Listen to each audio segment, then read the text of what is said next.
Hello friends, welcome back to the channel. It's Angela, the Traveling Crafter, and today we are going to work on the Dutch door spread that I promised before in my Valentine journal, which is turning out to be quite the chunky monkey. Shocker, right? So I'm going to put this aside and I'm going to grab out the first signature, which is where this little beauty is at. And just if you've been following along, after I do that, I think I will be ready to sew in the signatures, which I'll do off camera. And then I will do the dangle. I've got all my dangly goodies over here. So if you are not aware, let me explain to you what a Dutch door is. Now, a Dutch door in architecture, if you're not aware, is a kind of a split door. Lots of times you would see them in kitchens, and the purpose was for you could get some ventilation and some air without opening your whole entire door, and they're just cute. Side note, Dave really wants to do one in a house sometime. We have not yet done that, but for this purpose, what the functionality is for a journal or for a planner, and you'll see this a lot, or at least I've seen it a lot in those who do a lot of planners, that it's either vertical or horizontal, and it's made so that you can flip and still do things. So for example, maybe you have some kind of tracker and you would be able to flip between the pages, but you'd be able to see what it says here, and then your outcomes here, and then your outcomes here. But for today's example, we are going to embrace some of those things that I bought when I went on my little trip to Dollar Tree, Dollar General, and Hobby Lobby. And one of those things that I bought at Dollar Tree were these little window clings, and I've used them throughout in other examples, but here is one that just happened to be hanging out a bit. I'm going to put him right up there. Now, for the sake of this video, I wanted to make sure that my tools worked correctly, so I tried this in advance with one page. So let me just give you a little how I assembled this, because in a,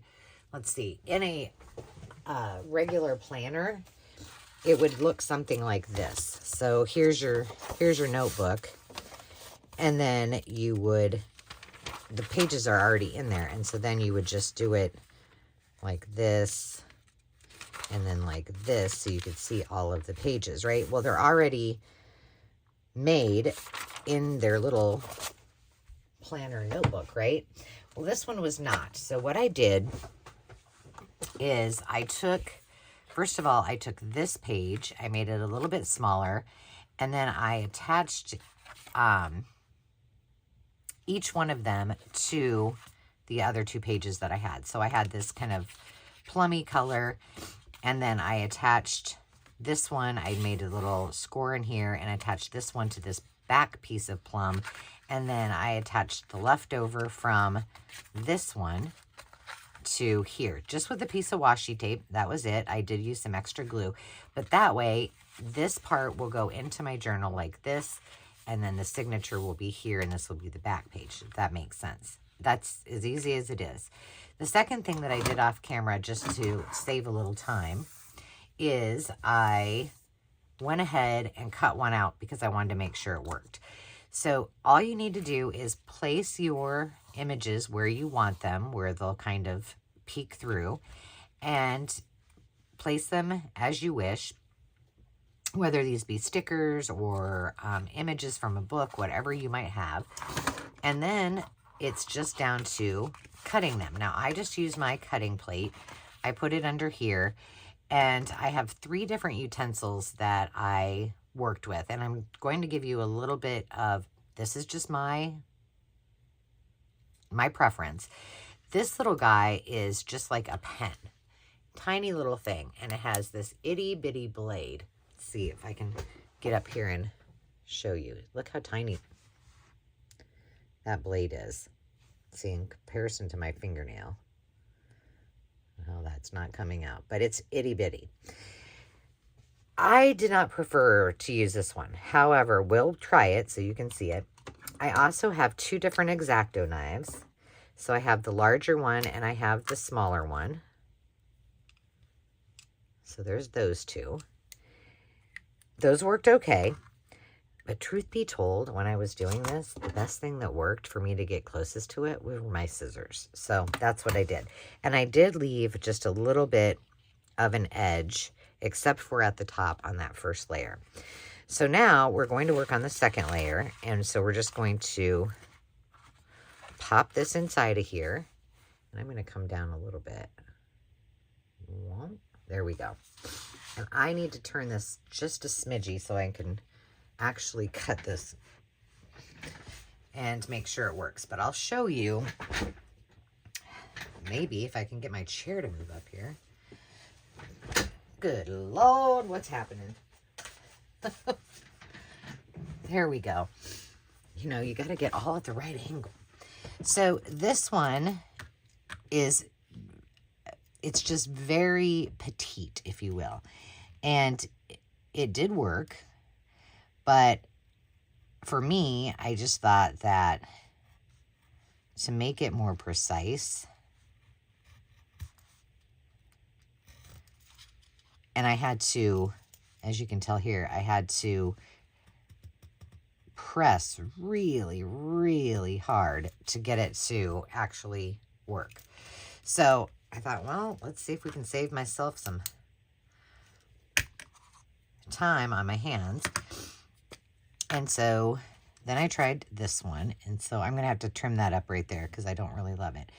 And then this one, always make sure, sometimes these get loose, so you want to make sure it's really tight when you go across here. But I'm just showing you different techniques that I tried. So if you want to try this, I have never made one of these before, but it's been on my list for a long time. And that one works pretty well. Pretty well. And then the larger one, now I didn't even try my tried and true, my Tough Built Scraper utility knife.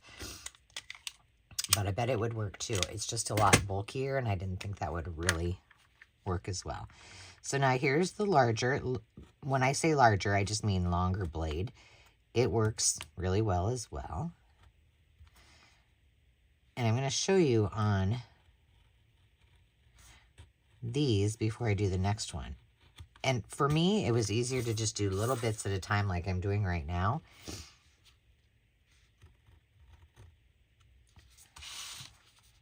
Oops, I might have goofed that one. But that's all there is to it. The hardest part, truthfully, is engineering your paper to get it where you want. Now, right here, this is all circles, and I don't think this is going to be a little, well, this is what I thought when I did this one, that it might be just easier to use my scissors. So I'll get my scissors out, and I'm just gonna, this might be a little bit harder because, and I want this to come up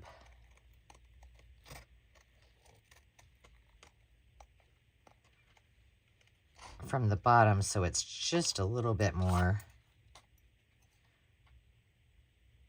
smooth, if you will. And I'm going to do the same thing up here. What is this? Oh, that's the I love you a latte on the other side. There you go. So now we have 2 of the 3 done. Isn't that adorbs?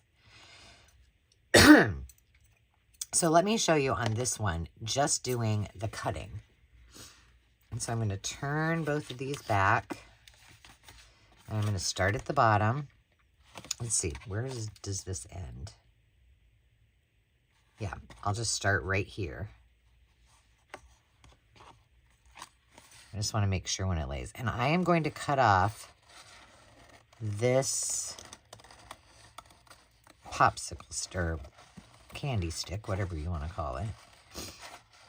And the reason I'm showing you this is look how much quicker this goes than using my knife.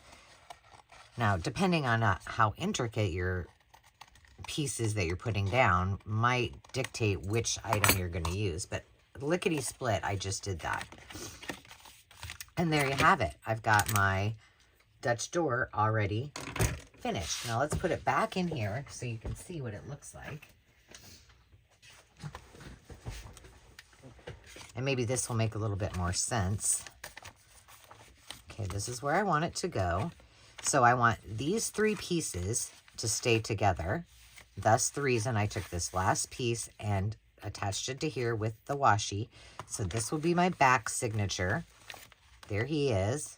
Chalk this up on your slate. I want you for my Valentine.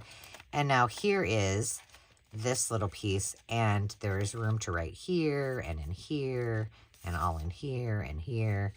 And then, of course, the back page is all blank as well. And that's how easy making a Dutch door is. Like I said, I saved us a little time by just gluing all those on there because, you know, you don't need to watch me glue. But if you have tried this before, tell me what your tips and techniques are. I'd love to hear them. If you like this idea, I'd love to hear that as well. And if you've ever used window clings, what are some of the other things that you've used those for? I did a journal cover. I've done some other things with the window clings, and most of them were all the vintage ones. This is the first time I've used those that I just found when I went shopping at my local Dollar Tree. So there you go. There you have it, friends. A quick Dutch door mini tutorial. Thanks for joining me. Come back again because next time I will be doing a flip through. I will have made the dangle and I will have sewn all the signatures in. Oh, but before I do that, let me tell you how I'm going to sew them in because I don't generally, I have some videos where I've done sewing. I've shown you how to sew in all the signatures, but I don't do that very often just because naughty words may be said sometimes when I do them because sometimes it's a little frustrating. Forgive me. Please forgive me. All right. So on this, I'm kind of an advocate for hidden spines. I don't like a lot of things on, let's go up here a little bit. There we go. On here. So I do have the hole already punched for the piece that the dangle will hang on.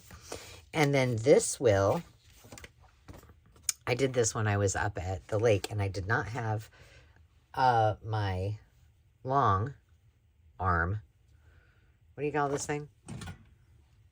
Crocodile.